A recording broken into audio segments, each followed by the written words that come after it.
is when the upper lip is exactly the same size of the lower lips. If you do that, it's my test. I think that it's wonderful. So, if the patient is not sure, of course you say, oh, you're sure it's better like this, I'm not sure. What I do, what I am doing, I do a test. First, the patient is like this. And I use a cotton test. What that means, I put some cotton, I put inside the mouth, and I show the patient, look, do you like your lips like this? 99% they say, oh yes, so beautiful. I say, okay, I do. And this is the result. So now every time I treat the lips for a woman, I do all the time the upper lip the same size like the lower lip. An example here, you can see here she has not very upper lips, so I did only the upper lips. And you can see here the result before and after. You can see here also the patient before and after. You can see the upper lip the same size as the lower lip. All the time I do that. And also you can see here, I did immediately, the picture is 50 minutes after. So you can see the result is very natural. It's very, very natural. And sometimes when I see the patient, oh, I love your lips. And they say, Jean, you did. Even me, I cannot see that what I did. So it's very, very good for me to do very natural results. About the married lines, you have two ways to do that. I use tillage, hyaluronic acid, or you can use also Botox. But be careful, Botox works very well at this area. You have to inject about the muscle, DAO muscle, depressor angulis olis muscle. It's a triangle muscle. It's the contraction of the muscle is going, the angle of the muscle is going down, not the lips. The angle is different. So if you inject here, you have some motoring plates. The motoring plate of this muscle is located just here. So if you inject 2 units of Botox here, superficial, because the motoring plate is superficial, and if you inject 2 units here, but deep, you can get a very good result. But if you use the product Botox, some Botox have a lot of diffusion, like this part. I love this part, but it has a lot of diffusion. So if the product is diffusion, the diffusion is going not, it don't stay in the DAO, it goes here to the depressor labia inferior. And if it goes here, when the patient is smiling, the lip doesn't go down. So if you have this problem, you have 2 solutions to fix it. You can wait 6 months, but the patient will realize this for 6 months, or you create the same effect on the other side. I mean, you have to inject 2 units in the depressor labia inferior on this side. But it's really an exception. Usually you have never, ever, never to inject this muscle, except if you want to fix this problem. But you have another way to treat the DAO without injection of the DAO. You can inject the masseter, the platysma.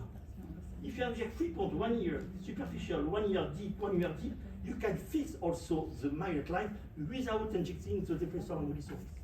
And you have no risk of to have the mouth like this. So I will show you if you use fillers. Also, if you use filler, I use entry points at the lower part of the nasal fold. I use very often cannula. Usually I use cannula 22 gauge and 70 millimeter. When the doctor says 22 gauge is pretty big, you know what? More is big, more is safe. More the cannula is thin, more is dangerous. So it's better to use a big cannula. So this is the result of hyaluronic acid. You can see here the result. But if the mechanism is too important, very important, sometimes it's very important, it's better to start with Botox, and 2 weeks later the patient comes back. If she's okay, it's okay. If it's not sufficient, you can inject hyaluronic acid. Now the forehead. So I created this procedure 3 years ago now. I love to do that, to forehead and the temporal area. First, the temporal area, you can see here on the cadaver, I do exactly the same on the patient. You can see I also go very quick like this in order to create fibrosis. You have to inject deeply in the temporalis muscle. Why? If you inject superficial, you can, of course you can, but you have the temporal artery. The temporal artery is immediately after the skin. She is on the fatty layer immediately after the skin. I mean, if you touch this artery, you get a big hematoma. So it's better to avoid. You have another way to inject the temporal area is to inject with a needle. You have to introduce the needle, like you see here, perpendicularly to the skin. You touch the bone, you have to touch the bone. And when you touch the bone, you can inject. And you have to inject until you have a perfect curve between the forehead and temporal. So now, the procedure I created now 3-4 years ago is created a new curve for the forehead. The problem is if you inject the product in the forehead to create a new curve, you cannot inject too much. Why? Because the distance between the skin and the bone is very thin. You have not a lot of space. So what I'm doing, I created a new space before injection. That name is hydrotomy. So I will show you the procedure. First, I mark with a pen, like this. So this one is very easy. After I do anesthesia, because it's painful, a truncular anesthesia, you have to anesthesia of the supraorbital nerve and suprapubic nerve. You actually see here your needle here. It's easy to find it. If you put your finger on the eyebrow, you can feel a depression. Here is a foramen. So you have not to penetrate the foramen. And after you turn the needle like this, you don't need to pinch 2 times, and you inject the supratrochlear nerve. You have to wait 50 minutes because to get a good anesthesia. My nurse, prepares the product. 100 cc of NaCl, 0.5 epinephrine, and 100 milligram lidocaine. The goal is to create a space between the bone and the skin. So this is the product, the client solution actually, the client solution. You can see here the product can lift the tissue. You can see how it's possible to lift. The white color is because adrenaline or epinephrine, because you have the white color.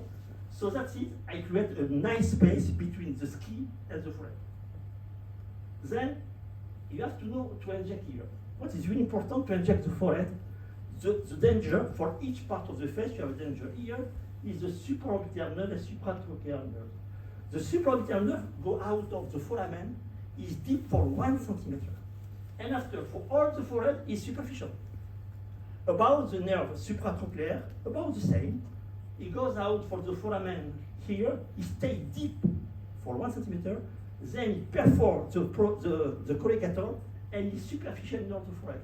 I mean, the both nerves are very superficial in the forehead. What that means? You have to inject deeply. If you want to touch this nerve, inject deeply. What I do here, I report here, and patient report, you can inject like this. You can see here the cannula. Here I use here the diarylic acid, but sometimes I use fat as well. Fat gives very nice result. And because I created this space, I can inject enough product to create a new curve.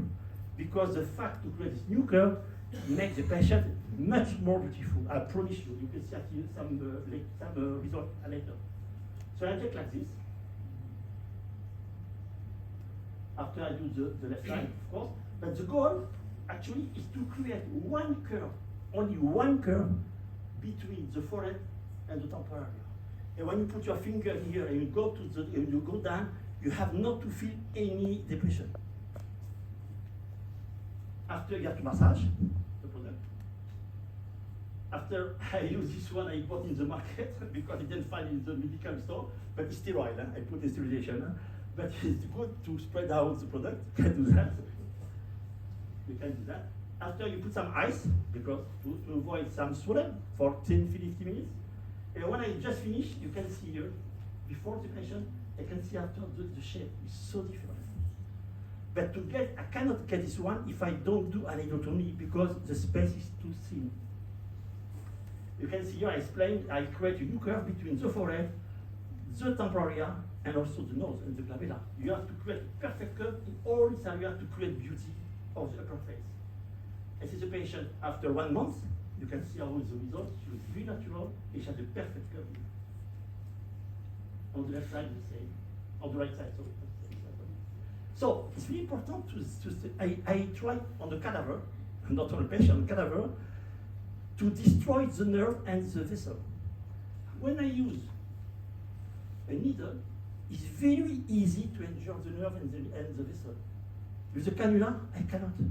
I try to injure, I cannot.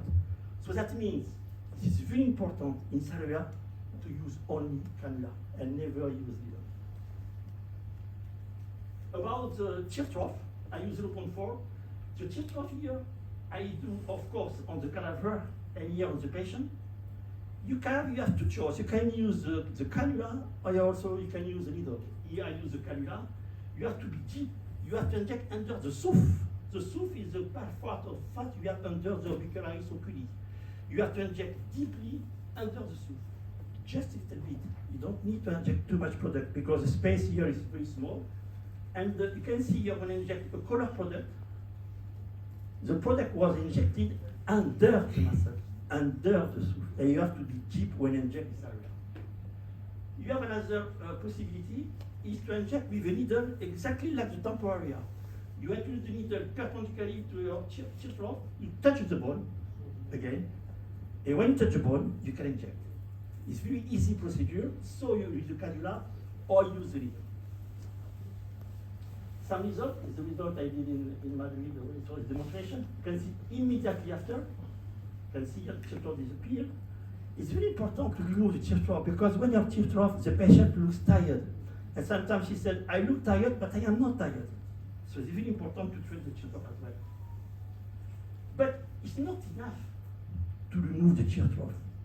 The feature of beauty of the mid-face is not only you have to remove the teardrop, but you have also to create a new curve, because beauty is curve, a new curve between the eyelid and the nasolabial fold.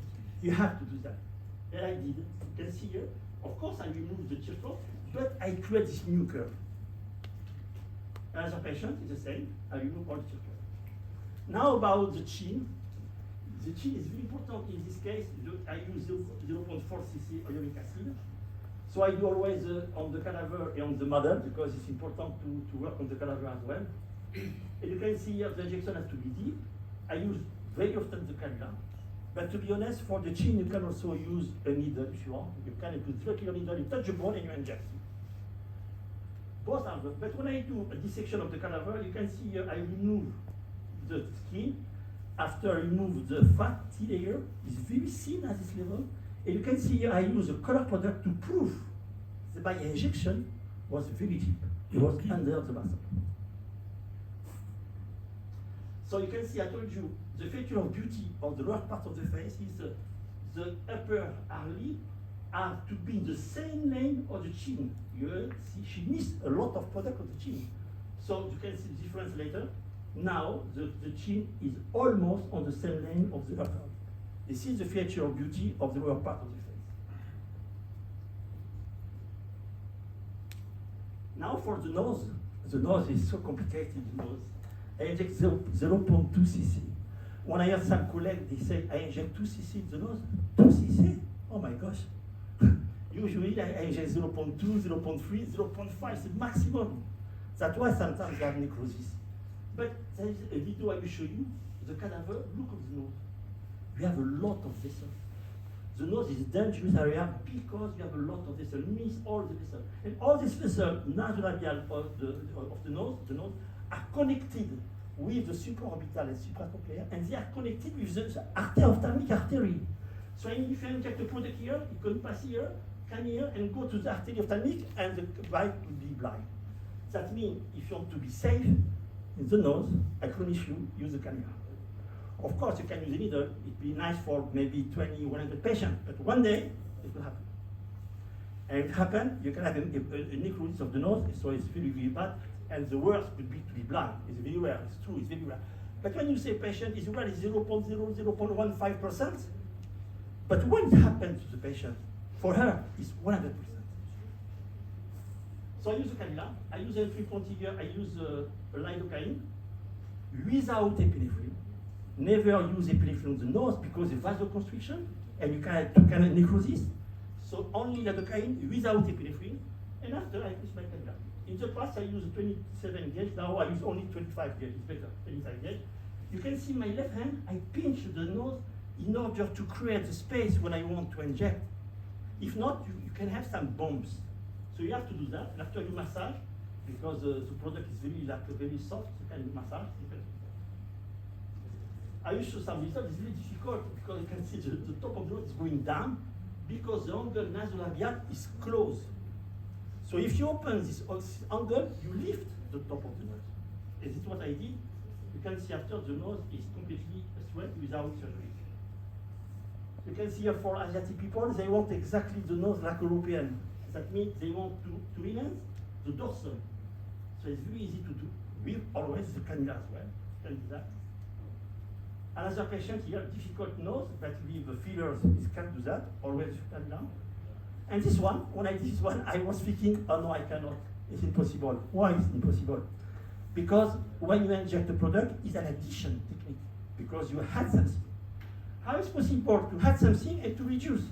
If you add, you enhance the volume, you don't reduce the volume. But look at the result. And I was thinking, why I got this result? I inject something and it's smaller. Why is it possible? Actually, when you were at school, when you were baby, we learned that the smaller length between 2 points is the straight line. What I did before, our nose was a curve. After, is straight line. And the fact to change a curve to a straight line makes the nose smaller. This one, she has got surgery. Oh my goodness, she has 3 surgery rhinoplasty. And she said, my goodness, I don't want to do anymore. So I fix it only with hyaluronic acid. In this case, I am obliged to use a needle. I cannot use a cannula. Because I have to inject the lupus, 1 drop here, 1 drop here, 1 drop here. With the cannula, I cannot. But all the vessels in the nose of the nose are very superficial. So if one day you have absolutely to use the needle, stay deep. If you stay deep, you cannot touch the vessel. Now I will show you the result for the model I will show you at the beginning. I will show you different cases to show you different cases, but now the model I did at the beginning, I was sad because she told me I am not very beautiful and I am ugly. I said, yeah, I'm not ugly. But you can see here the result. You can see here I fix the lips. Look here, the distance between the nose and the lips here is lower. I did also the cheekbone, I did the forehead, I did the chin, I did the nose. You can see here, she sent me the picture because she doesn't live my country. I am French and she's living in Switzerland. So she sent me the picture 1 month later.